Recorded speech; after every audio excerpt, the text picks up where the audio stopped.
Editing your DTM will be a lot easier in Pythagoras with the new Edit Terrain Model tool. You can, for instance, select a variation of lines, polylines or points, and add them to the DTM.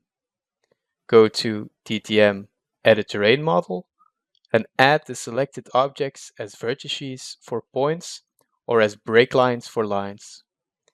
You'll get a warning that this action cannot be undone. Please be aware that these steps will become irreversible when you have confirmed the action. Now I'll hide my objects to check the result in my DTM.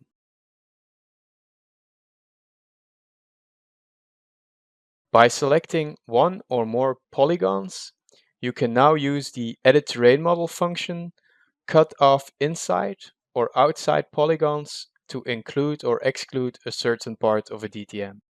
Here we'll choose Cut off inside the polygon. This can be particularly useful for your volume calculations. When we hide the polygon, we see that the area in the DTM has been erased.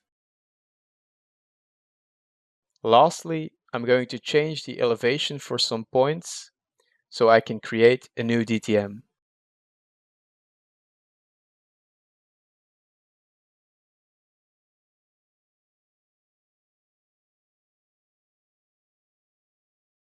When the new DTM has been created, I can insert this DTM into our existing one.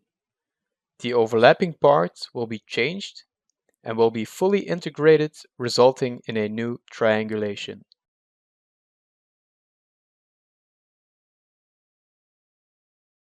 We can now check this in our 3D view.